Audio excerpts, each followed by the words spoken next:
This week on The Changelog, we're joined by Justin Garrison, talking about Amazon's silent sacking. And this is from his perspective. He should know he works there.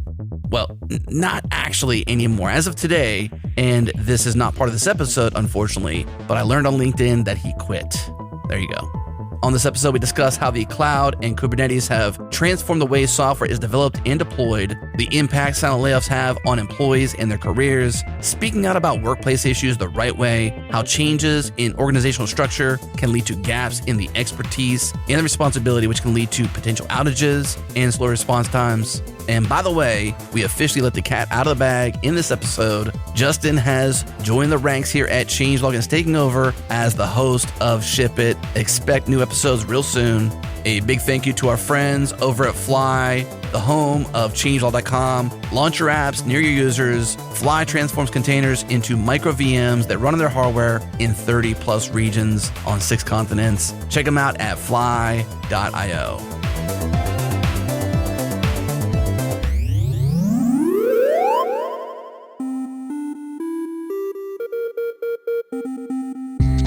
What's up, friends? This episode is brought to you by our friends at Neon. Serverless Postgres is exciting, and we're excited. And I'm here with Nikita Shamganov, co-founder and CEO of Neon. So, Nikita, one thing I'm a firm believer in is when you make a product, give them what they want. And one thing I know is developers want Postgres, they want it managed, and they want it serverless. So you're on the front lines. Tell me what you're hearing from developers. What are you hearing from developers about Postgres, managed and being serverless? So what we hear from developers is the first part resonates. Absolutely. They want Postgres. They want it managed. The serverless bit is 100% resonating with what people want. They sometimes are skeptical, like, is my workload going to run well on your serverless offering? Are you going to charge me 10 times as much for serverless that I'm getting for provision? Those are like the skepticism that we're seeing. And then people are trying and they're seeing the bill arriving at the end of the month and like, whoa, this is strictly better. The other thing that is resonating incredibly well is participating in the software development lifecycle. What that means is you use databases in 2 modes. One mode is you're running your app, and the other mode is you're building your app. And then you go and switch between the two all the time because you're deploying all the time. And there is a specific, part when you just like building out your application from 0 to 1, and then you push the application into production, and then you keep iterating on the application. What databases on Amazon, such as RDS and Aurora and other hyperscalers, are pretty good at is running the app. They've been at it for a while. They've learned how to be reliable over time, and they run massive fleets right now, like Aurora and RDS run massive fleets of databases. So they're pretty good at it.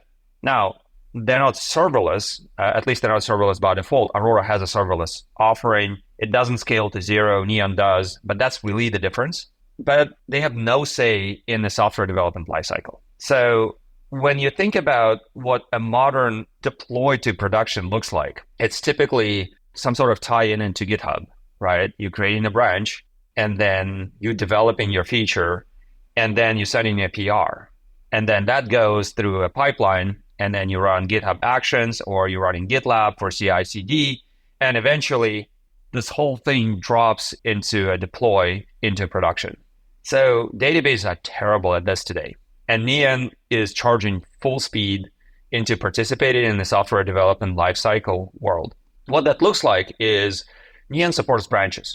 So that's the enabling feature. Git supports branches, Neon supports branches.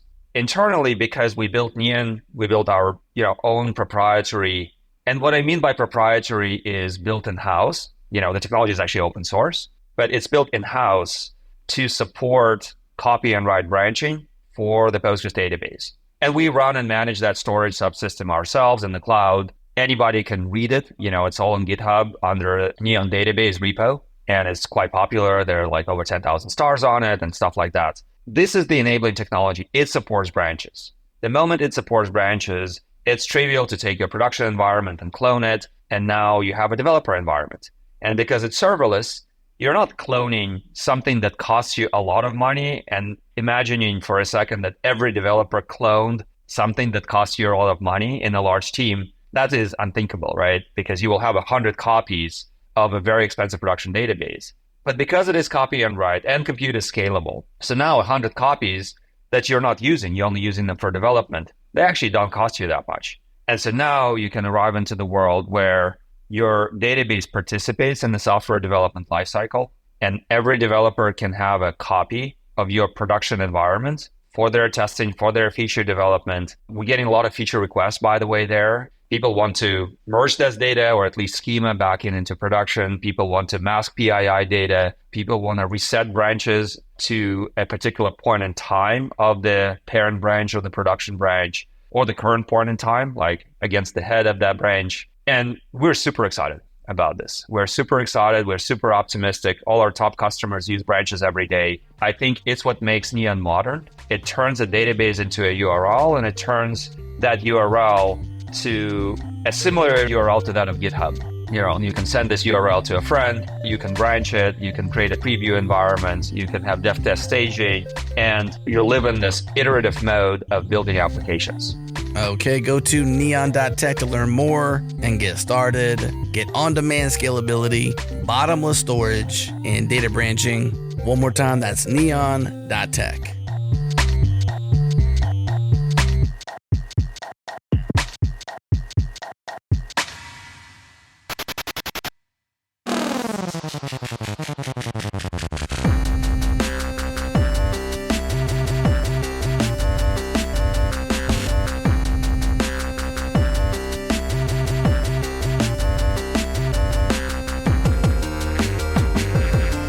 Well, we are here with Justin Garrison, the new host of the Ship It podcast. Maybe you've heard of it. Justin, welcome to the show. I guess welcome to the Changelog Network. Yeah, thanks so much. Fun times ahead. It's going to be a good adventure. The shipping game is fun, and the Ship It show has been a lot of fun for us to produce and a lot of rave around it. Certainly have Gerhard behind the scenes, still doing infra here, but not involved in the show directly for the moment. But Justin, how do you feel about this? How do you feel about this podcast and some of the plans that you've started to put in place? Yeah, I mean, I feel great. Like as a fan of the show and what Gerhard was doing with the show, like that's the area of technology and of software that I have traditionally worked in the areas that excite me, or is that moment when code becomes software. Yeah. As soon as we take the bits we wrote on some storage medium and add electricity to them, and they like run through a CPU, like that's the software side of it, and that's the part that excites me. It's like the code is fun, it's challenging, there's a lot of things there, but I really enjoy the like what happens when we actually like make this thing run, and I'm really excited about those things, and so it's like everything after that moment of like you commit the code, now what happens? That's where I love talking about those stuff.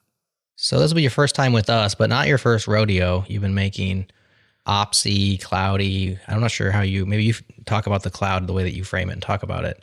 Is it DevOps? Is it infra? Is it SRE? Whatever it is. You've been making content in this world for a while and working in this world for a long while. You are currently working at AWS on the Kubernetes team, but we'll talk about that here in a few minutes. That whole scenario it's a debacle, I think, but it's an interesting one. But talk a little bit about your history of content creation, the stuff that you've been doing, and it'll help people see why we think this is a great opportunity for Ship It to come back working with you. Yeah, I mean, the first podcast I ever did was in 2007, which is now ancient history for the podcast ecosystem. I ran a podcast called Linux Mint, or Mintcast. It was for the Linux Mint community. I was a fan of Linux Mint. I was using it. I had discovered it while I was in college, and I was like, this is amazing. It's free software. And as a broke college student, like I wanted to give back. And the only way that I knew how to give back as a non-developer, as someone that at the time I was just too embarrassed to write any code whatsoever. And I was just like, I can tell people about it. I can just tell them the news, and I can tell them where to find things. And I love that community building aspect of it. The Mintcast podcast is still going on, which is amazing to me. Like we handed it off a long time ago, but they've kept doing it. And it's awesome to see that sort of flourish for new people every generation. But ever since then, like I first had a conference talk based on the Mintcast podcast that I did. I showed up at a local Los Angeles Linux community group, and they were like, hey, we want someone to talk, lightning talks. I was like, I don't know what that is. Like, well, just go and talk for 5 minutes. I was like, oh, cool. Well, I run a podcast using all open source software, and we publish it, and it's about open source. And this was an open source conference. And they're like, oh, great. Someone in the audience, the room of like 15 people. Someone in the audience came up to me afterwards, like, I listened to your show. I was like, are you kidding? Like, that's when like it became real to me. I'm like, wait, the thing I did in my living room on the weekends and editing this thing, like that actually became someone in real life. And having that full cycle kind of happen was just amazing to me. And then ever since then, I've been blogging, I've been doing conference talks. I was doing all that stuff as an engineer. I worked at Disney for 6 years on feature animated films on Disney Plus. I've been at Amazon now for 3.5 years, working on the EKS ecosystem and products. And so I've been around different environments, mostly like on-prem in my past, and then in the cloud beyond that. But I've been just involved in open source communities, trying to give back in those ways, and sometimes making content and training people, whatever we want content to be, right? Like it could be a blog post, a video, a podcast. I wrote a book a few years ago with a great friend, and those are all content pieces that people can use, and they can make themselves better asynchronously. And I love that aspect of like, I can spend some time now that will have echoes for a long time. Yeah. That's still cool for us as well. When people say, hey, I was just listening to that show you did about X. And I'm like, that was 4 years ago. And they're like, yeah, but it's very interesting for this reason. And you're like, oh, wow, that was something that happened. So like, it's so asynchronous. We're talking years of time, and it's still out there for people to consume. Of course, books, blog posts, they all kind of can get stale in the same way, but they all have that exact same long tail of value. That's just so cool. And I love having those conversations with people that, you know, I made something, you know, 4 years ago, like the book I wrote was 2017, 6 years or 7 years ago now. And people come up to me and ask me about it, like, hey, cloud native infrastructure. I read the book. What do you think about this? I was like, hey, let me tell you about everything I've learned in the last 7 years. And that's the great place, because we can start at the same moment of, hey, that thing I did, here's everything I believed at the time. Here's why I believed it. You know the context, but now what is it like today?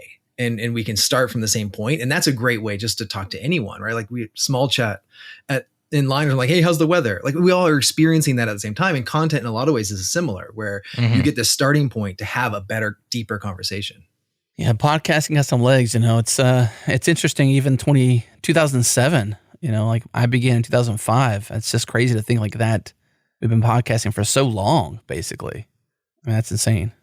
And everything old is new again, right? I mean, like I see a lot of those patterns from what I was talking about way back then is like coming back again. And it's just like, hey, we have new branding around it, or there's some new tools, and maybe it's better than it was 15 years ago. But a lot of the ideas are still the same. And a lot of the people that are trying to get into it and learn it are coming for the same motivations. And so a lot of the people haven't really changed as much as it's the same sort of desires, and they want to learn, and they want to have better lives for themselves, and they want to be better people in a lot of ways. Like, hey, if I learn this thing, I'm reaching this goal. And they push themselves, and they subscribe to podcasts and read books so that they can push themselves further. So you learned a lot in the last 3.5 years working at Amazon on the Kubernetes team. I want to talk about, I mean, we all want to talk about the silent hacking thing that's going on, because wow. But before we do that, let's just talk Kubernetes for a few minutes. You've been deep into it. Here you are, it's 2024. What's Kubernetes looking like? Is it still sucking all the air out of the room of the cloud and DevOps? Is it kind of where people are over it but building on top of it? Are they going around it? Like, what's your perspective on the cloud in light of Kubernetes right now? I think cloud changed a lot of things for a lot of people. Obviously, like I was working on-prem in a data center, and we had to, we need a new server, and I had to go send an email. And that was like the first way. I was like, hey, I basically need a prompt. I have to wait 3 months and go through procurement to like get that prompt so I can do some work. And that distance between I need to do something and actually starting to do something was so vast that it was just, we couldn't keep doing that, because I had to like keep projects going every 3 months. And cloud obviously like shrank that time dramatically and just said like, hey, it's just on demand, and you only pay for it on demand. And when I was first learning Kubernetes, I would go at my lunch break and I would spin up a GKE cluster because I could get it in 5 minutes. I would poke at the API, I would deploy some services, I would understand how some of it worked, and I would turn it all down. And over a month of doing that, my cloud bill for poking at it at lunchtime was under $1. And I was just like, wait a minute, like I easily can just go learn this stuff, and it makes it so accessible to be able to figure out how this stuff works and not spend basically any money. It's not even a Starbucks drink, right? That's like the threshold for like, is this too much money? It's like, no, like this is just, I lose this money by dropping, coins or something. Like this was a great investment in my time. And the cloud still does that. The cloud still pushes people forward to give them access to those technologies, and especially new technologies. It may not be just, the VMs and networking anymore, but someone says, hey, I want to go run a serverless website. Let me go figure out how Lambda works. Like, actually, the free tier for that is amazing. And you can just run that for a while and you can learn a lot of things through doing that. That's still just, the cloud is expanding more and more and making a lot more new technology accessible to more people around the world. And that's great. Kubernetes on top of that is one of those features. It's just like, hey, there's a standard API that you can kind of interface with. My first involvement with Kubernetes was basically deploying it on-prem. And it was, hey, we're doing this from bare metal. We're spinning it up. I was one of the SIG co-chairs for SIG on-prem, which doesn't exist anymore inside of the Kubernetes community. But it was just, we were trying to do it on-prem. And there was a handful of us that were like, this is really hard when I don't have an API and when not everything looks the same. So what does that look like? In my time at Amazon, I actually helped with the product for EKS Anywhere, which was helping other people do Kubernetes on-prem. It was just like this recurring thing for me where it's like, hey, this was hard when I was at Disney. It's hard now when I'm at Amazon. Let's go ahead and see if we can help people do this a little easier. Well, you're talking about your time at Amazon in the present tense. You're talking about it in the past tense. We know why. Let's get everybody in on the story. So we've been talking with you over the last 3 or 4 months. So we've known about this situation with your work at Amazon. I think as it was happening and you're kind of you've been waiting. Tell everybody the story with Amazon and these silent layoffs and like what's been going on. You recently went public with a blog post about it. You also recently went public with your involvement in Ship It. So good timing all around, January 24. It's time to start making some announcements. Tell that story in brief and we'll dive into the details after you get it laid out. Yeah, this is my first time in a professional role doing DevRel, doing content creation and doing this style of work. I've always just been an engineer and I loved this job. I really found that I felt like I was good at it. I enjoyed engaging with people and learning something deep technically and then telling people how it works. And that like cycle of back and forth and then being part of a product that I know a lot of people used was also just wonderful. Like that was something that I joined Amazon for. And I really like a lot of things at Amazon with how they were, working on things and that involvement to get some outside voices or non-engineer voices necessarily. Like I'm not writing the production code. I'm helping guide the product and then testing it and saying, hey, this is how customers should or shouldn't use this thing. And I've had experience across the board I helped launch App Runner. I did a lot of work with ECS. I had some talks I've done about Lambda. Like this is really broad because no one uses any of these services in a vacuum. And I like that breadth that I was able to just, hey, I can pick out any of these things. This year, I get last year now, it's 2024. In 2023, Amazon really pushed for return to office. And I was hired as a remote employee before the pandemic. I started during the pandemic, but I had my contracts and negotiations and everything before as a fully remote employee. I was remote at Disney before, so I was used to that. I needed a remote job. And in 2023, they were really saying, hey, we're going to start returning to office. I was like, I'm a virtual employee. I don't have an office. Like the closest office to me is, maybe an hour away, maybe 2 hours away with LA traffic. And so I was like, I've gone there a few times to meet up with people and to have some meetings, but it's not like a regular occurrence. And I was always told that my role would stay remote and I didn't have to worry about it. And then things started changing. More and more noise was happening during the summer. It was like, actually more people are going to start coming back to an office part-time. And I kept being told over and over again by management and my leaders, like, no, you're fine. You're a remote employee. My entire team is not in a location. The DevRel team is all across the United States. And when I joined, we were all over the world. And I was like, we don't have a time zone, let alone a location. And so as things started progressing, it was becoming more and more clear that this was going to affect me at some point. And we filled out forms to get a remote exception, which was for like a 1-year thing. Like I had to renew that every year. And I got my approval for a remote exception just days before I was told that our team was actually going to be disbanded and our team would not exist anymore under the Kubernetes org as part of the Kubernetes product team. And they wanted to get rid of this sort of DevRel product space under that product or under the service team. And so that was, okay, well, like what happens? There was, a handful of us on this team. What do we do? And they said, we want to give you time to find another job internally. And if you find a job, great, go ahead and take it. You can shift internally. Amazon's also been mostly on a hiring freeze for over a year. And so that was like, well, there's a lot that's not going to be available. And most of those other teams are also requiring me to go into an office. And so this wasn't a matter of like, oh, let me just shift and start doing new work. I had to find a team that was local in LA because I couldn't just go to any office. I had to go to my team office. I had to go to return to team is what they actually deemed it. And so if I wanted to go to the local office, I had to find out what teams worked from that office and then see if they had openings and then work with them. And that was just, there was a lot of barriers. And I just kept getting more and more frustrated with some of that. Like, hey, this isn't actually just an easy switch. There's not a lot of teams hiring. If they are, I'm probably going to be in a space that I have to leave anyway. And the more people I talk to, I found the more and more people across different areas, different services and different divisions were hitting some of these same limitations and same frustrations where they're saying like, actually, I have to find something else or move. And in many cases, it was just like, hey, well, how do you get out of this situation? And actually like official email from, Amazon was like, if you don't return to an office, you will voluntarily resign. I'm like, that's not like a thing. That's not how that usually works with this sort of like employment contract. Because this is a contract of just like, I give you some time and some value and you give me money. And that's how any job works. And when the rules change, when the contract changed, it became more of a frustration. I found that a lot of times it was just people were just silent and they just said like, I don't know what to do because I can't do anything. So they would just sit around. And that was just like, I'm going to answer some questions as they come. And I finished out my work for what I was already scheduled to do. And I asked for a severance and I said, hey, this isn't working. I've talked to a bunch of teams. I've looked around, but this situation is just not working. And that was where that frustration was really coming from, where I was like, I can't do anything and I'm not going to find another job and I'm not going to voluntarily resign because you got rid of the job I loved. It was like right. In any other case, when someone gets rid of the position that you really enjoy doing, like there's some monetary or some situation where it's like, hey, we're going to close out this contract. I know it's an at-will sort of thing, like that you can be let go at any time, but also like I know there are some labor laws that protect some people in situations, and so. But I wanted to write that blog post mainly to give voice to all the people I talked to that were like, I can't say anything and I can't do anything, and I have no network of external people, and a lot of them are fresh into technology from the past 2-3 years.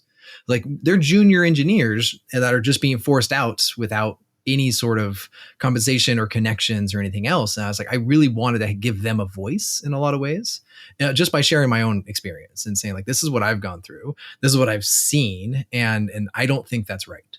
And in this post, you lay out Amazon's, obviously it's hard to give personification to a blob, but like kind of the Amazon incentive structure on why this might be the case, like this not doing layoffs, but just, I guess, removing positions and not people.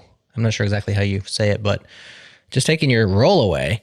And I guess they would rather pay you to do nothing than lay you off.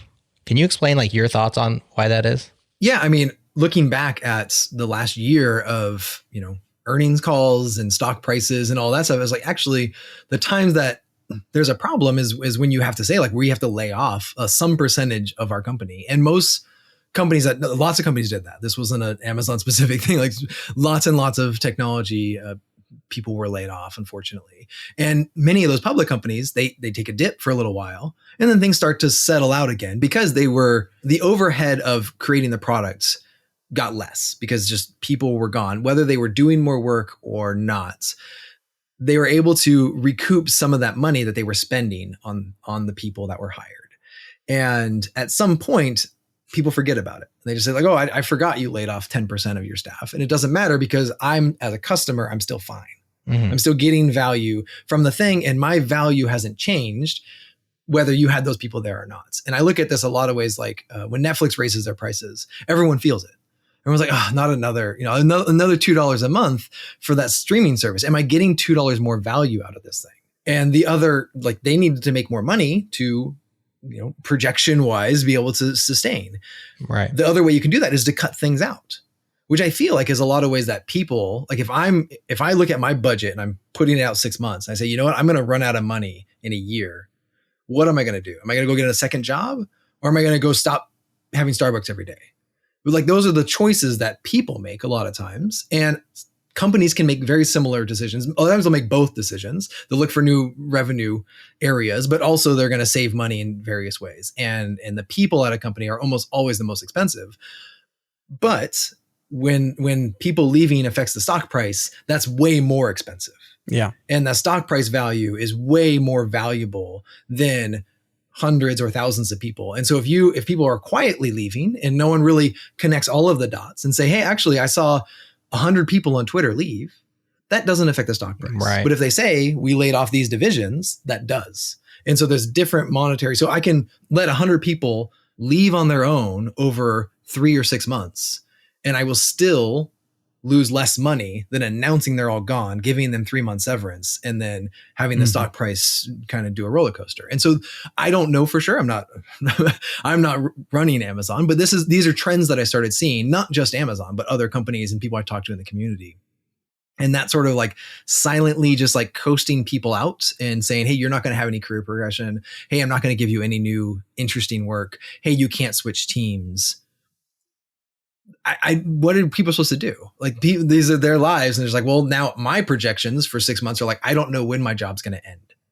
At that point, right? You're just like, right. I know that in some point I will not have a job. What do I do? And my contract says I can't go get another job. So it's like, that limits what I'm going to do. So, and I can't just spend no money. So it's just, I need to start saving now and then figure out what's going to come next and start making those connections. And so we're doing the same projections at an individual level to say, how do I make sure I can provide for my family and live in 6 months? Especially if you're in the United States and you need healthcare and you need these other things that are just, you have to pay for them. And the cost of living not only like generally goes up, but like as I get older, I'm like, wow, my subscription to life costs more money because I have more medication. I have more aches and pains. I have all these things that have to happen that just like my baseline when I was 20 is not near what it is now that I'm 40. And those sorts of things, pay out. And I have to figure out like, okay, what does it cost to raise my family? And where is the end of this job or this paycheck or these things that I've just come accustomed to?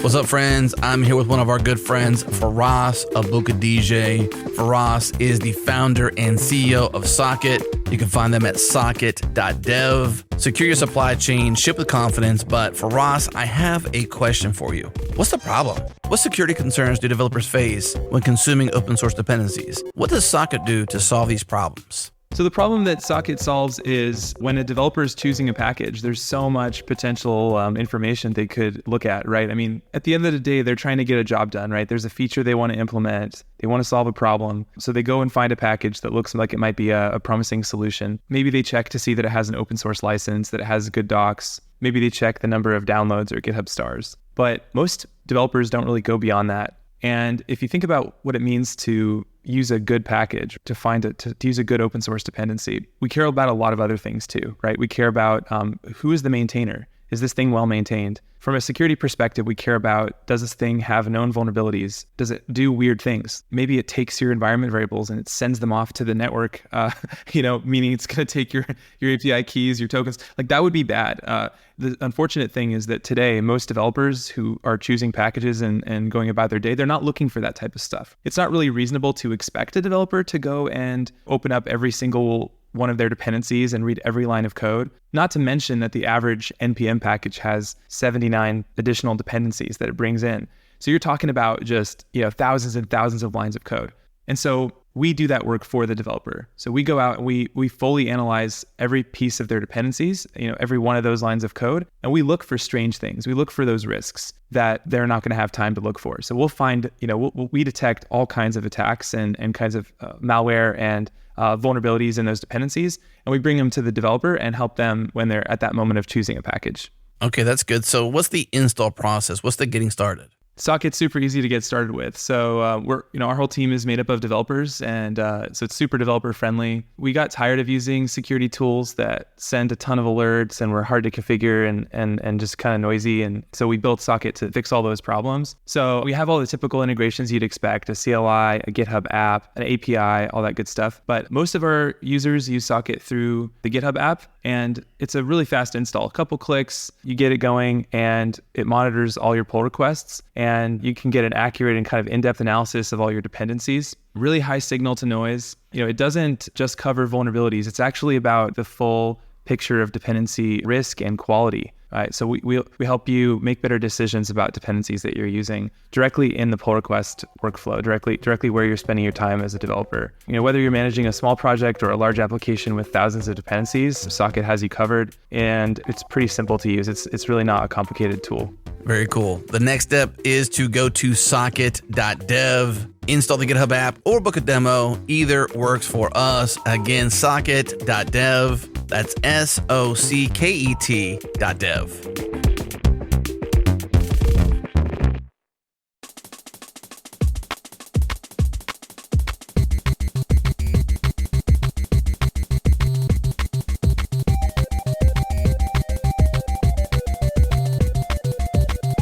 Do you feel like a whistleblower in a way?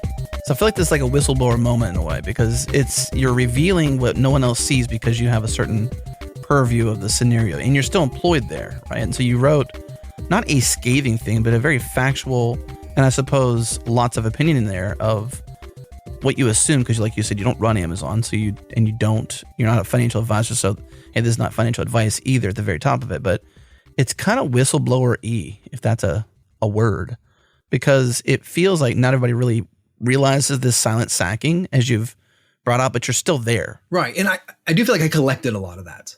I took what I was seeing everywhere, because when you're on the outside, you don't pay attention as much to a company, or you don't have all the connections with one company. Yeah, the inside. When you at least work there, I have all of the connections of people that I know that left. And all these people, I'm like, I loved working with these people, and they're all gone. And now what do I do? And so I'm basically just collecting all of those LinkedIn posts and all those Twitter posts and all those things, and just saying hey, why'd you leave? What was the reason that you're not here anymore? And everyone has their own reasons. Everyone had their own situation. But a common thread was no career progression, or my boss said I had to return to office or move or resign. And those were my options. And so there is a little bit of a whistleblower, only from the it's going to hit customers at some point. You can't keep doing everything you were doing before with that few of people. And at some point, the trust, the hard-earned trust that Amazon has built up over the decade of running a great cloud, having awesome operational excellence, and then getting rid of a lot of the people. You can't do the same things. Mm-hmm. And as a customer, I was a customer at Disney, and as a personal customer, I very much am I don't know that this is going to be the same thing in 2024 or 2025. There's going to be some consequences to losing people that run these services, because any software that we're running, like the Ship It podcast, is all about how do you run it, and how does it maintain itself? As much as we want to say things are self-healing, they only are to a degree. And at some point, you need someone to be able to troubleshoot and fix those things. But those people also need to take vacations and go to sleep and have rotations for on-call, that sort of stuff too. Right. So you published that post 5 days ago as we record this. What has been the response? Have you had any response from anybody at Amazon, or has it resonated with other folks? It seems like usually when you blow a whistle, people, perk up and listen. Has it made a splash at all, or is it just kind of I will say more people saw it than I expected. I mean, I wrote it was December 30th. It was just this wasn't a great news cycle time. It was just hey, I was at the point where I was you know what? I don't know when this is ending, and I'm okay with that, but I need to tell people about what I think is going on, and why I think it's not a good situation for a lot of people. I've had so many DMs from people currently at Amazon or previously at Amazon that I have yet to have anyone disagree with me. No one has come up and said you're wrong for this reason. I would love to learn more. If someone has a story or a situation that I pointed out something wrong, please let me know. But just from my own experience, I tried to just share my experience, because that's what's protected under labor law in California, is sharing my experience about working conditions. Right. And so that was where I was trying to stay very much in the lines of, I'm not sharing confidential internal information. I'm sharing my experience and what I've seen as a pattern. And the amount of people that have reached out and made new connections to agree with me has been very surprising, because I only knew of a small sphere of people that I directly worked with, or I knew their names or followed them online. And that was the sphere of pattern I was seeing. But seeing this play out in other countries in completely different divisions, that has been really fascinating. It's just like, oh, this is actually a much bigger deal than I knew from what I could see. What about internally at Amazon? Like your higher ups, has anybody said, all right, Justin, you're fired, or I don't know, like, we'll hook you up with some severance. Sorry about that. Please take the post down. I don't know. Like, has anybody said anything? No. So I know that the post was escalated and reviewed by HR and legal teams at Amazon. Okay. And in both situations, they said I didn't break any policies. There was nothing that I went outside of. I didn't, if it was a whistleblower, like I'm not breaking any rules for having a personal opinion on the internet. And that was the only communication I was given back, was there would be no discipline, and I wasn't breaking a policy. And you're still employed there. You just don't have a role. Yeah.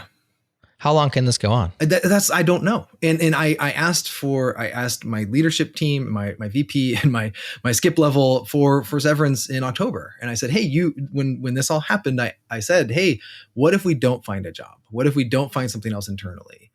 And they said, well, you should leave. I'm like, well, no. Like, what are you going to do? Like, this is, you just got rid of that job that I really, really liked. I really enjoyed this job and I enjoyed working here. Is there any severance? And they told me yes.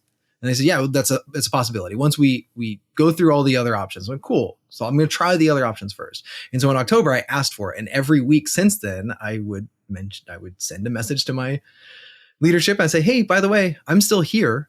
I emailed you for severance to be able to let me go. I know I could leave at any moment. I know I could just say, I'm done, I'm out.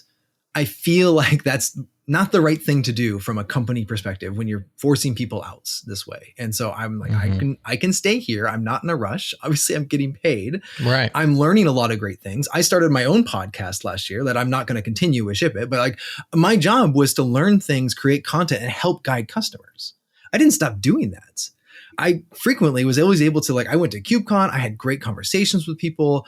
I'm around like learning things. I'm doing YouTube streams. I'm doing podcasts. I'm doing blog posts. I'm doing all the things that I was doing before. I'm just not getting official work from the product team, I wasn't always. This wasn't like I had to wait for them to tell me something to do. I'm like, no, one of the great things about a DevRel position is like, I can take the initiative and say, hey, you know what? I really want to learn about this new thing.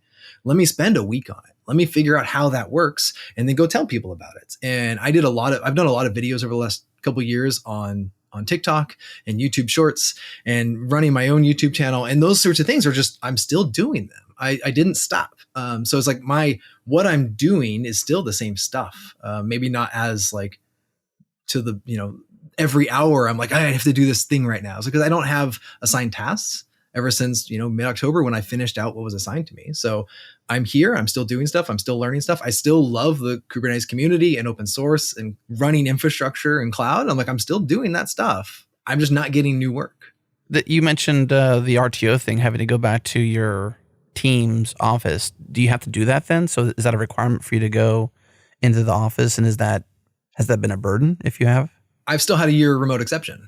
So I'm like under my current role, like I'm fine until August. Like I don't have to go into an office. Gotcha. Well, you know what Milton did on Office Space, right? You know what Milton did? Yeah. Mr. Lumberg told me to talk to payroll, and then payroll told me to talk to Mr. Lumberg, and I still haven't received my paycheck, and he took my stapler, and he never brought it back, and then they moved my desk to storage room B, and there was garbage on it, and I don't appreciate it. Why don't you go back down and sit at your desk? Mr. Lumberg should be here any minute. Mr. Lumberg. Just go sit at your desk, okay? Okay. He just kept showing up. He just grabbed his red stapler, and he just went to work every day, and he had his cake, at the office parties. But suddenly they fixed the bug and they quit paying him. Well, and that's like, I feel writing that blog post, I felt very much like I'm in such a privileged position that who wouldn't want just keep taking the money. This, couple months that I've had of I get paid very well. Yeah. I get to learn whatever I want. I have resources that I can run things in cloud environment. I can have all the access to learn and do the things that I know some people would just absolutely love to have. They would love to have a couple months to go learn new technologies. And at some point I'm just like, I shouldn't say anything. I should just stay quiet and just keep doing this. But I knew everyone else that I talked to that had no voice whatsoever, and they were being forced out, and they didn't get this reprieve of a month or two to learn some things. Like, they were the ones that I wrote the blog. Like, that wasn't necessarily for me. It was to give them a voice and to say, hey, this is something that I hope Amazon and other big companies that are doing this stuff hesitate to do, whether they stop or not. At least they know, hey, someone could talk about this, and this is not a good decision for our employees. This is not something that benefits our employees anyway. This just benefits us. And so how do we make sure that we take care of our employees? And I'm okay, because again, like, I don't have a role already. Like, the moment I'm let go I was already planning that. This isn't something that is new to me. Right. Let's talk about the ramifications of this. You talk about the No More Pizza teams and how teams were lean before and now they're being emancipated. Or emaciated, sorry, not emaciated. My bad. Different word, same E letter start. And then you predict outages ahead. Help us understand where, since this is not you breaking the rules and this is flown by Amazon's legal and HR, and they're like, hey, you haven't broken any rules. This is not inside information. This is opinion. What makes you think that the outages ahead for this next year? If we go back and look at DevOps, when DevOps started, like, DevOps was this thing that, like, originally it was your team that ships a product is full stack, right? You don't have any external dependencies. I worked at Disney for 6 years, and that was very much not that. Once you have a DevOps team, you've lost a DevOps in many ways, right? Like, that's like the centralization of what should have been, split out around the company. And Disney, at least from my experience, was very centralized, and we had a database team, and we had a network admin team, and we had a compute team, and you centralize the expertise and then every service picks and chooses from those things. Amazon was the opposite. Amazon was exactly the opposite, where every service team was a 2-pizza team, or they call them service teams now. 2-pizza teams is the old word, but in general, like, you have everyone you need to do the job. You don't have an SRE team that checks things that are live. The developers who wrote the code are the ones that are on call. And you don't have a DBA team. You have services that you rely on, right? Like, we use RDS and all these other things internally because we just create those services. But it's a full stack team through and through. It's what I considered a true DevOps team. And seeing how much duplication there was across the board. It was like, wow, actually having a DBA on every team is really expensive. Like, that would be great because they're not needed all the time, but you have to be kind of a generalist at some point. You can't go as deep in some of those areas. And seeing if the shift is really, we're going to lose a lot of people and we want to maybe run things a little leaner. The leanest way to do that is to centralize the expertise, and you centralize who knows how to do something deeply. And then everyone picks off of their queue, right? You add another ticket to their queue, wait for it to come back, but things slow down because that queuing system just takes a little while. That also causes a lot of gaps. There's a lot of areas that get kind of fallen. Oh, I didn't know we were doing that before. As I saw a lot of teams in other places at Disney and other companies try to move to a DevOps model, they didn't realize the gaps. They didn't realize, oh, we actually need someone that's an expert in Terraform or in this other thing. And so we had to keep relying on, like, hey, can we borrow that person from that team for a little longer? But then when it breaks, they're not on call for your service, and you have to find someone that's an expert. And there's services, there's all these things. So it's like these shifts in organizational structure cause gaps. And as those gaps show up, there's things that slip through and you don't know who is responsible for it. And you always kind of, either you don't know about it or you assume someone else is going to do it. And those are the things that cause a lot of that risk. Is once there's a gap there of expertise or responsibility, you really have to figure out, hey, when this isn't working in the ideal way we think it's working, or when that API gets changed and we have to upgrade something or libraries roll out, whatever it is, who's testing this? Who's making sure that this is validated? There's automation you can do, but for the actual running of services and making sure that APIs are running, like, that organizational structure really impacts how the services run. And I see Amazon moving more towards a centralized expertise situation as service teams become smaller and they don't necessarily have all of the experts they need to run a service with as much breadth as it has in the past. Like Kubernetes is one of those services that touches a lot of AWS. There's a lot of things involved behind the scenes on EKS.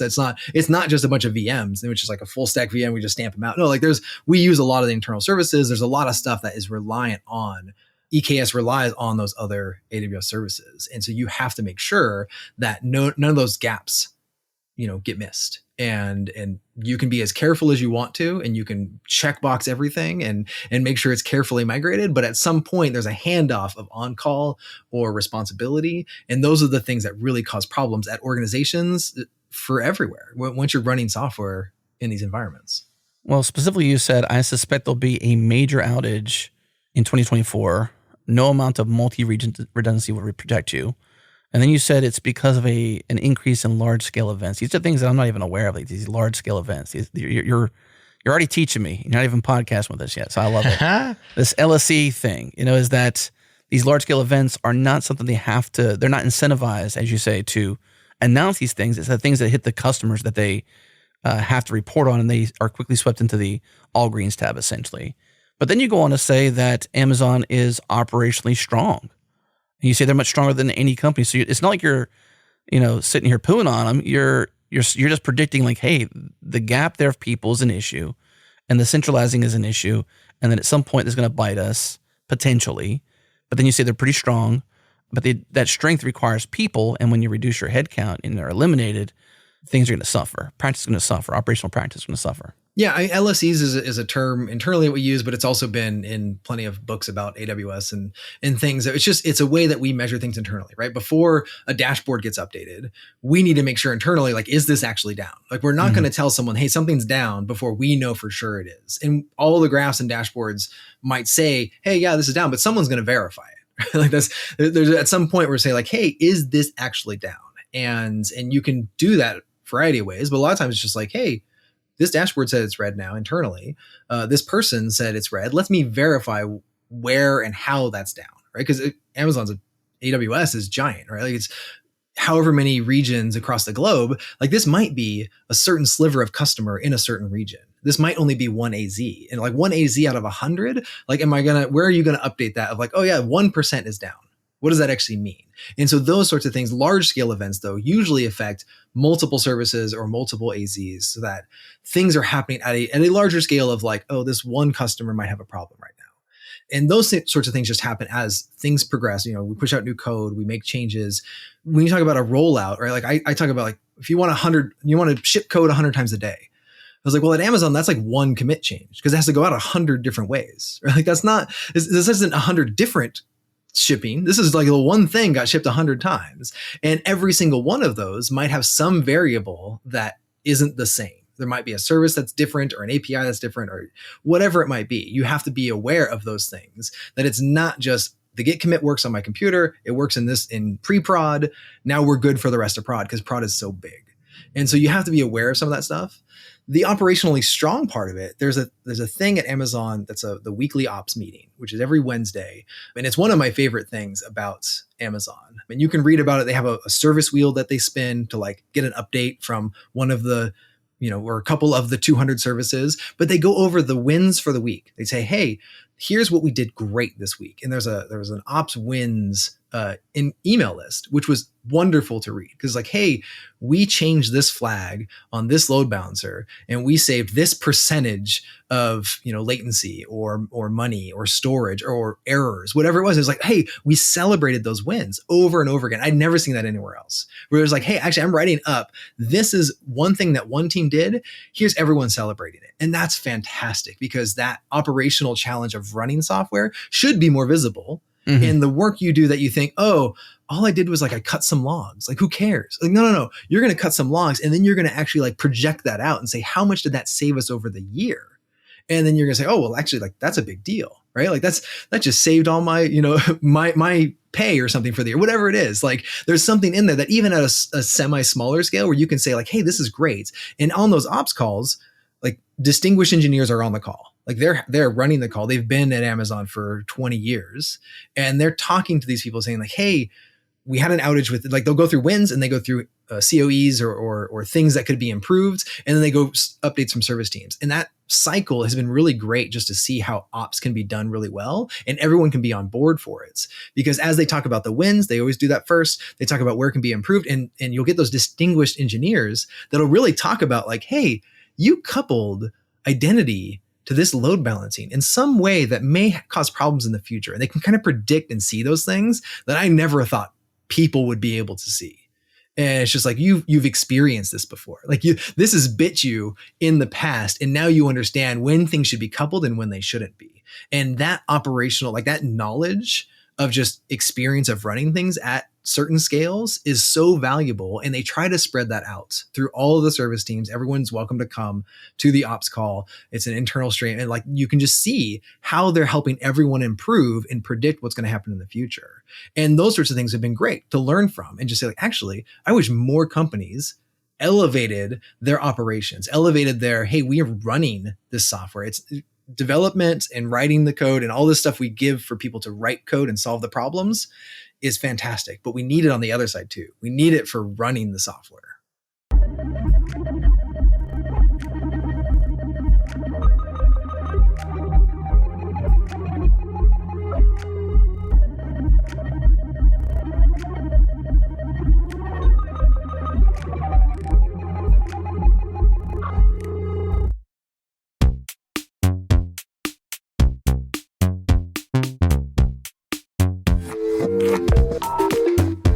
What's up, friends? This episode is brought to you by our friends at Sentry. Check them out at sentry.io, sentry.io. Code breaks. Fix it faster with Sentry. Don't just observe, take action. The only app monitoring platform out there built for developers that gets to the root cause for every issue. 90,000 plus growing teams use Sentry to find their problems fast. GitHub, Disney, VMware, Airtable, Autodesk, Monday.com, Miro, Tonal. I could just go on, literally. 90,000 plus teams trust Sentry to fix their problems fast. But how do they do that? They have error monitoring, session replay, performance monitoring, code coverage, all the things it takes to make an application run well in production. Sentry has got you covered. Again, check them out at sentry.io. That's sentry.io. And make sure you use our coupon code CHANGELOG to get $100 towards your error monitoring with Sentry. Once again, sentry.io, sentry.io.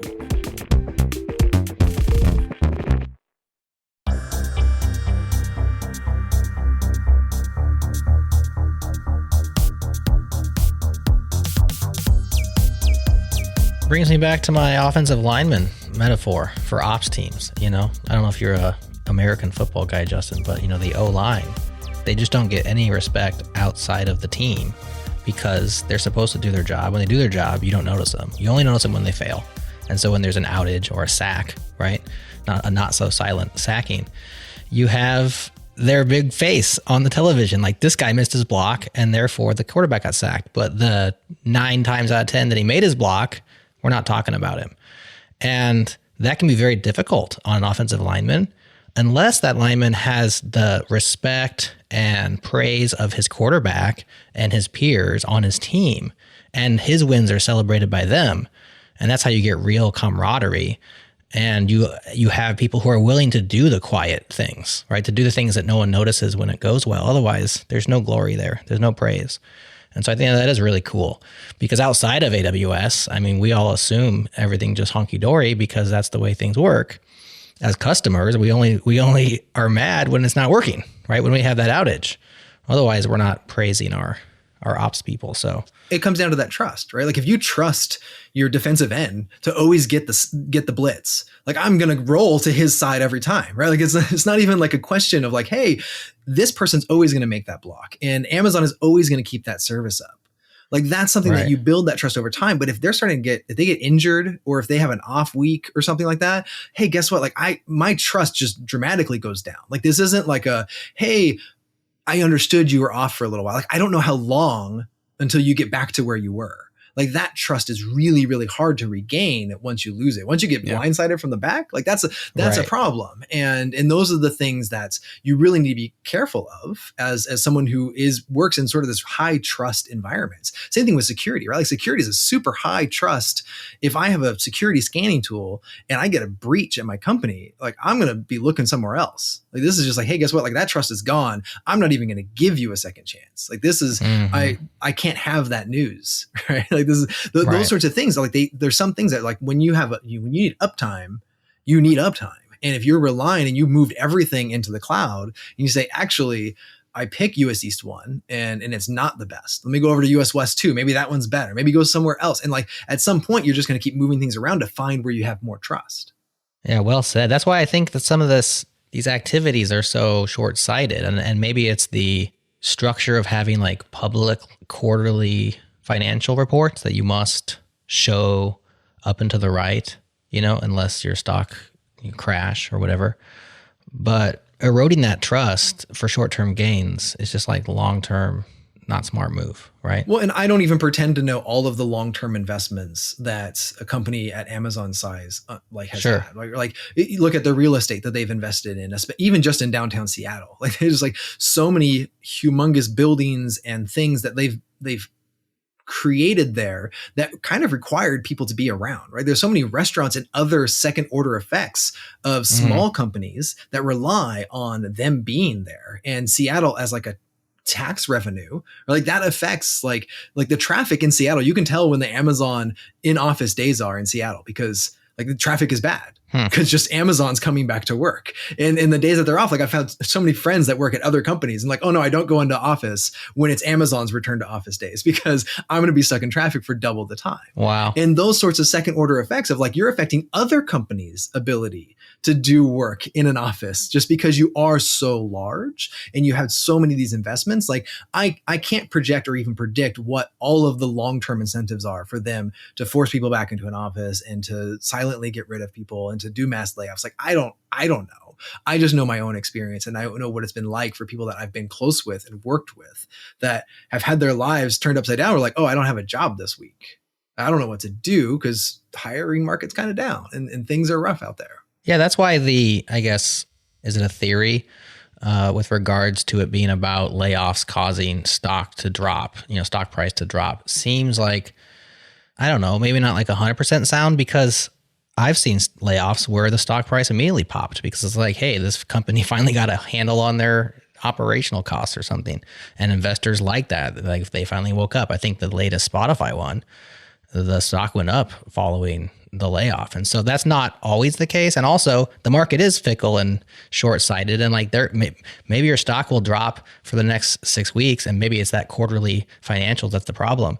But over the next 2 years, it's going to be just fine. Like it's going to be a roller coaster, but as long as you're actually providing value in the market and not getting bloated operationally, the stock's going to rebound. And so it seems like there has to be more to it than just that, but I'm not saying it can't be that. It just seems like it's a simplistic explanation for maybe a nuanced and weird phenomenon. For sure. And yeah, I don't want to assume that like the stock price is the only reason for this stuff to happen. Right. Yeah. Cause I forget for the website, someone had a report on like, if you make a thing and it costs $10, you sell it for $10 and it costs you $7 to make it. If you instead raise the price by $1 or you lower your operational overhead down to $6, you will gain more stock market value by lowering your overhead to $6 than you will by raising your price by $1, even though it's $1 change either way.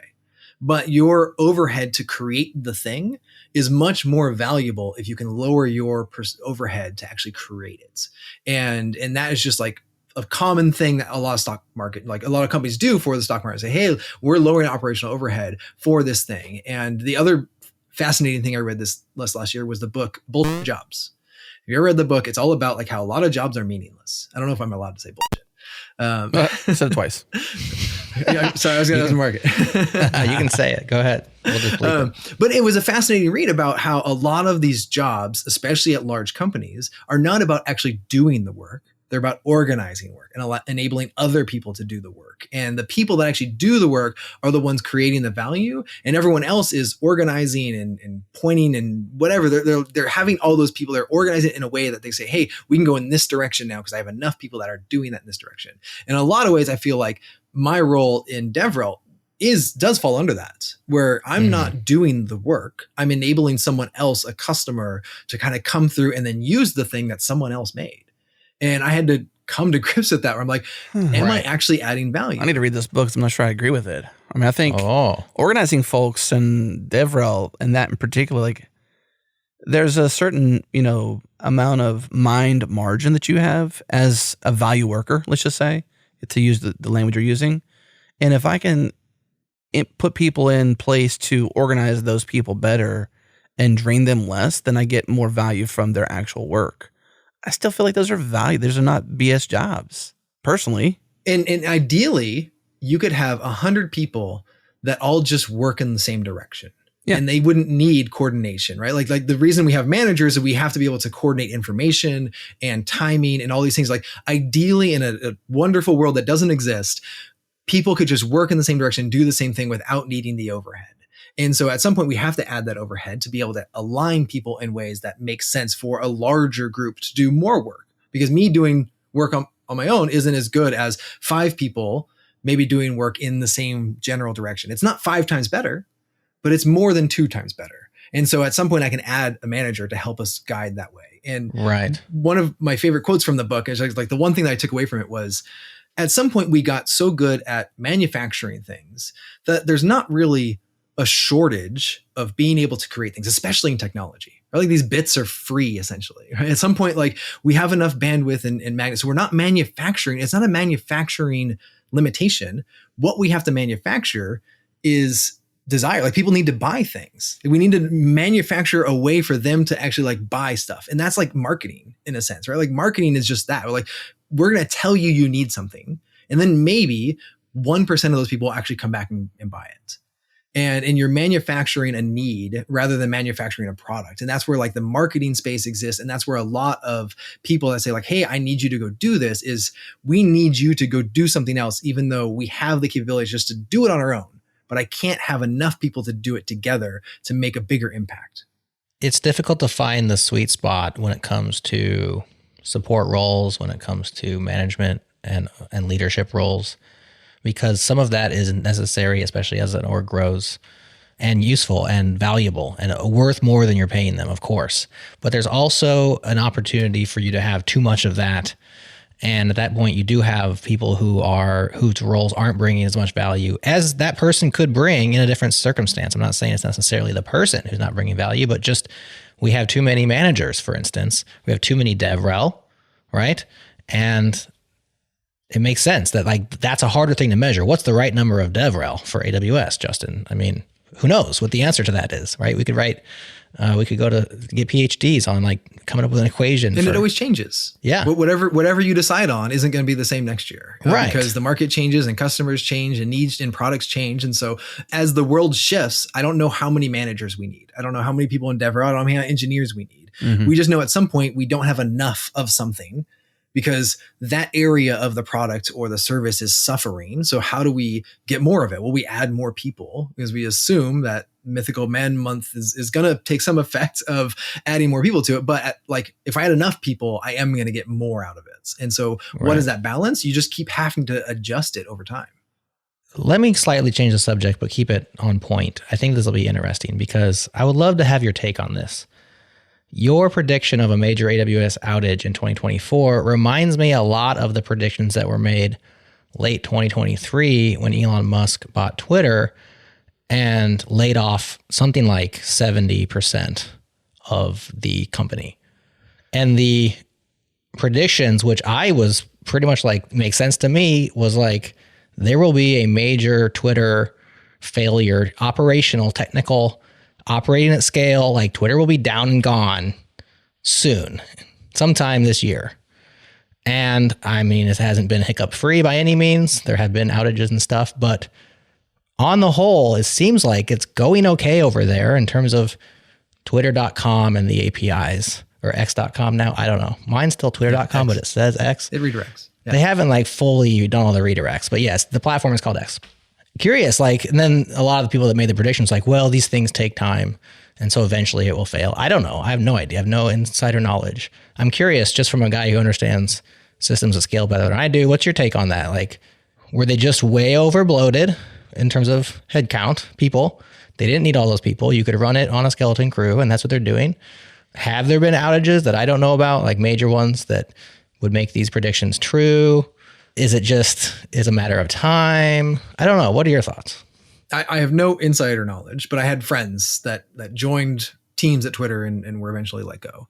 And I do know that they got rid of a lot of features and products as part of this take. I ran a community at Twitter when it was twitter.com. They had communities, and I had one for the tech jobs. And I was just like, hey, let's just start a community on Twitter for people to find tech jobs. I don't run it anymore. It doesn't really, I think it might exist. I don't know. It's not in the menu anymore, but they like got rid of that.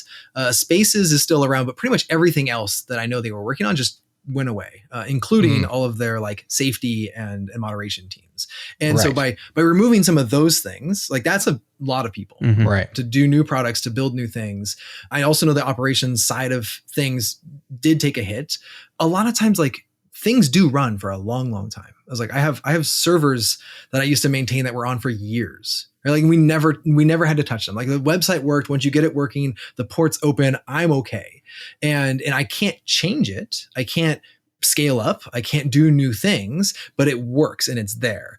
And I know that through a lot of the API changes of like, you have to pay for access. A lot of the like public visibility for tweets were turned off for a while. There's a lot of things that changed that reduced the amount of just API calls and tools that we're using it and reliance on it. Certainly public API would be a huge reduction in overhead. Right. I just saw on New Year's Eve, right? The like safety, like Twitter account or like the emergency response Twitter account, like lost its API access. It was like, oh, we used all of our credits. Like we're done. Like you can reduce your load by a lot and just say like, hey, we're just going to cut back on a lot of this stuff. And maybe that was just something that you could turn off some servers. Maybe you could scale down because if your volume of calls goes from 100 million to 100,000, like guess what? Like you can turn off a good portion of your servers or just not really worry about it anymore. It's just like, oh, we'll just scale down. We're fine. We don't need to make changes to scale things, and we're not going to hit new scaling limits because Twitter already was hitting those limits over and over again. Because there's these stages as you run software where it's like, hey, our Postgres database was fine with just a single replica, and now at some point we need 3 because we hit a scaling limit. And if you've made it to that scaling limit, you're like, okay, we already have the 3 replicas. Like this is going to last for a long time. We don't need to worry about storage because our volume isn't increasing as much. You just keep hitting those stages over and over again. And at a like ops side of things, like when you're running the services, you can project out maybe a year. If the growth is stable here, we can go until here. And then at some point we need to switch to something else. And you're constantly in that like re-platforming or just redoing your infrastructure to make sure you can hit the next level of scale because you can't predict what areas are going to necessarily be the next bottleneck. But if you remove a lot of those scaling requirements, like just things run for a long time. Like Nginx is really powerful. Like Disney Plus, the front end of Disney Plus, when I was there was just like a few Nginx boxes. I was amazed at how much you could do with like a really small amount of compute. And I was like, oh, actually, no, that just works. And that just scales. And that's kind of amazing. If you just set up with some of those like small things as best practice, like you don't need everything for everyone. It's just like, oh, figure out what scale you're at and just run it there. Yeah. And so I think that Twitter will last for a very long time based on the scales they were already at and the reduction that they've had since then. And I don't think that that's going to necessarily change. I do think that there's, again, there's a lot of cracks that have shown up over the time of people not knowing who was responsible for something. I uninstalled the app, but like the Twitter mobile site wouldn't load on my phone for months. Like it was just like I couldn't go to Twitter. I was like, actually, no, this is kind of nice. Like I'm okay.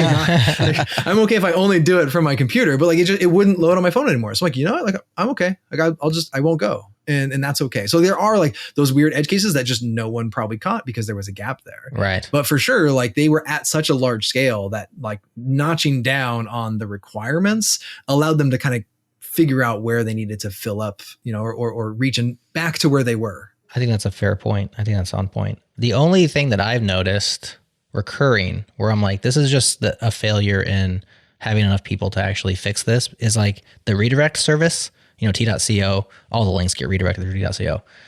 Specifically inside of the phone app, it just doesn't always work. And a lot of times it just fails to load page, and you click back and you click it again and it works the second time. Every single time. Yeah. It's not every single time for me. It's probably like 80%. 100%. But yeah, so there's a situation where it's like, this clearly could just get fixed by somebody because it worked previously, but they probably haven't noticed because they're just on a skeleton crew. And I do think that that's one thing that as those small issues show up, they're going to take longer to fix.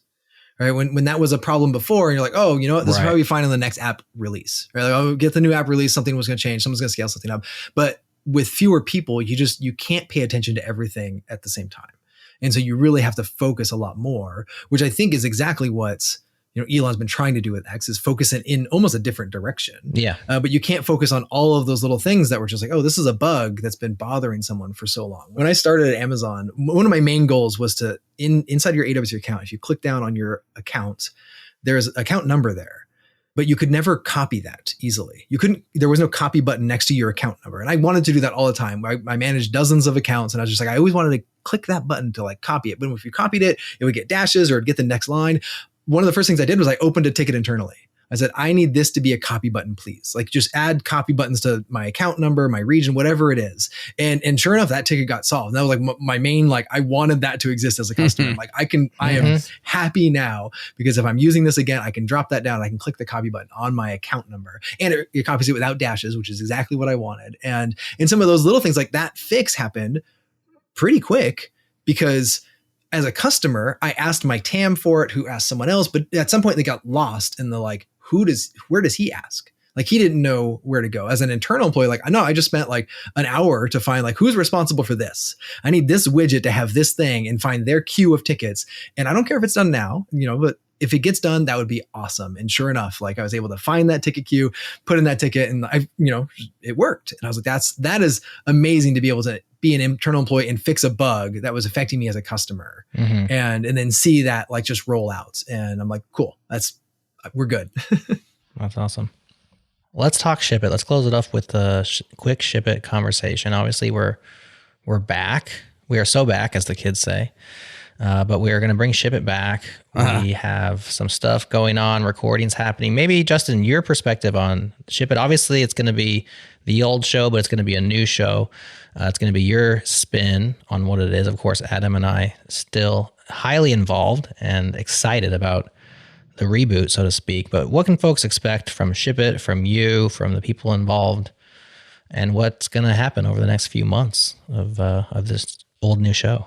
Yeah, I mean, like I said, I loved what Gerhard was doing with the show. I love the topics that he was already covering and some of the guests he had on. And I want to continue that as well. Like I want to focus on that like topic space, everything after Git push, right? Like what do we do? CI/CD pipelines, security scanning, system scaling, whatever it is, all the way from like observability, SRE, all of that stuff's involved in the not writing code side of things. Like how do I debug a Linux server? Like those are things that not a lot of places focus on. And I want to keep that focus of the topic of just shipping the code, getting some great guests on, focus on areas that are, running code. If you run production code in any sort of environment, I want to hear from people because it's not just a web service. And in my time at Disney, at Disney Animation, like we had almost no web services.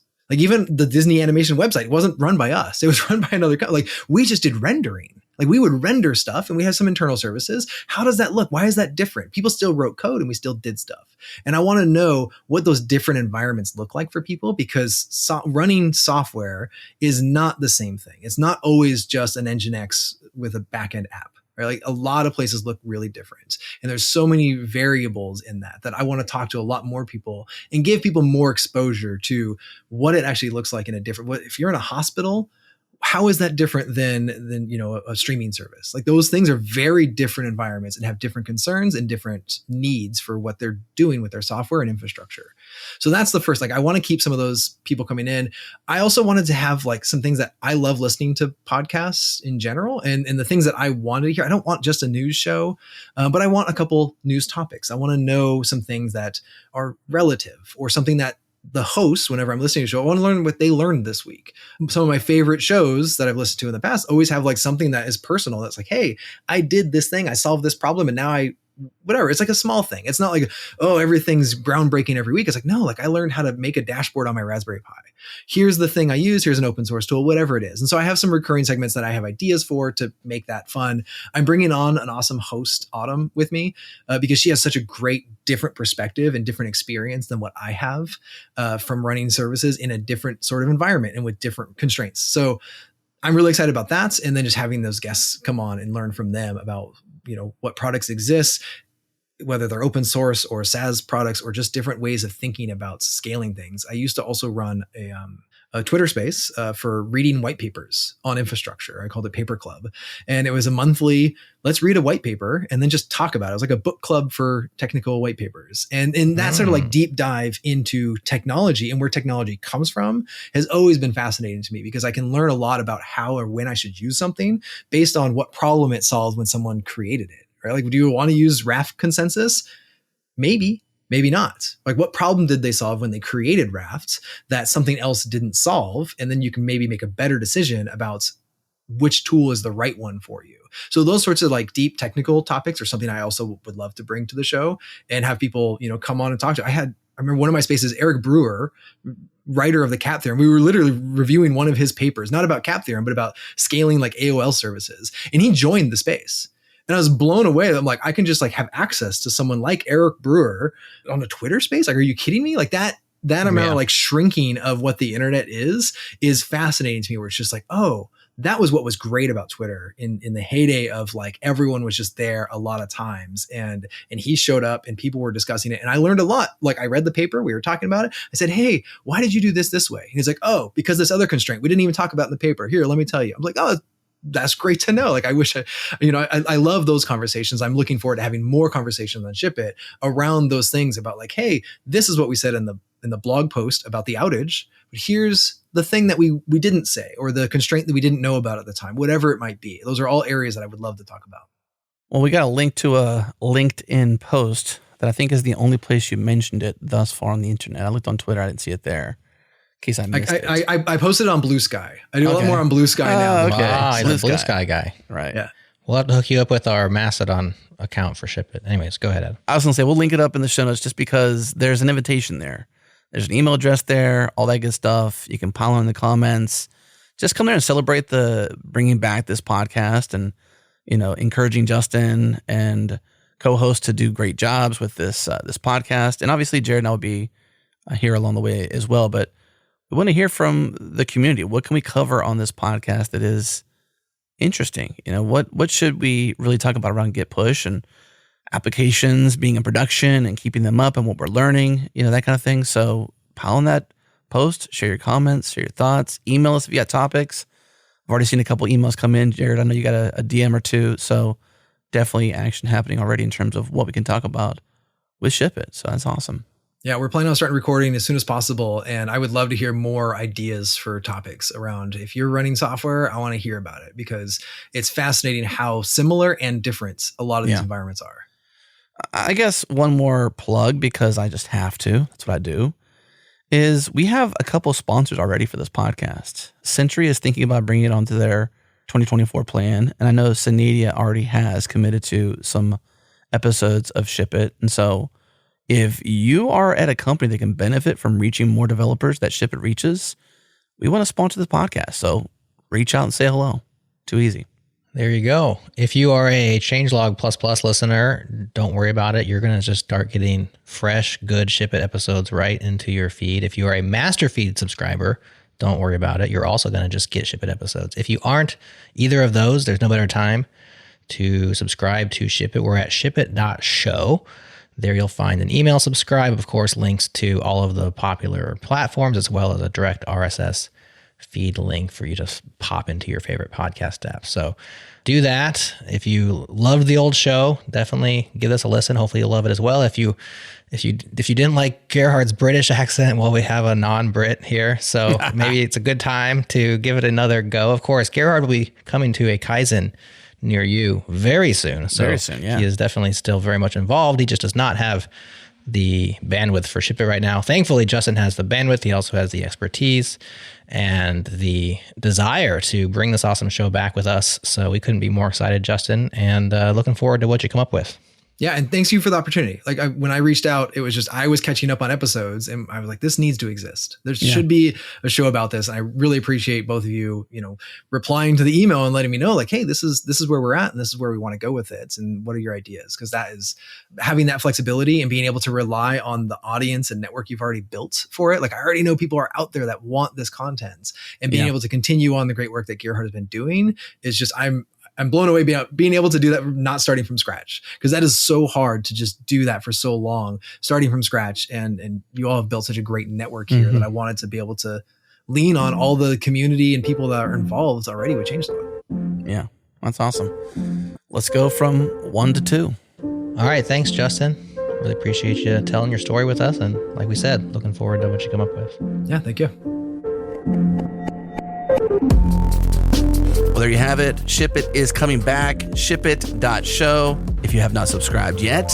And shipping to a podcast near you. Everything that happens after Get Push. And a big thank you to Justin for coming on the show, sharing his thoughts, and more importantly, joining the ranks here at Changelog as one of our hosts. He is going to do an amazing job with this podcast, and we're excited about it. Hope you are too. And coming up this Friday, we have our next edition of Kaizen. Kaizen 13 is coming at you, and I think you're going to love it. We get into it. We get into it. I'm telling you, we get into it. That's coming up this Friday. Stay tuned for that. Once again, a big thank you to our friends at Fly, our friends at TypeSense, and to the Beat Freak residents here at Changelog. Thank you. Thank you for those beats. That's it. This show's done. We'll see you on Friday.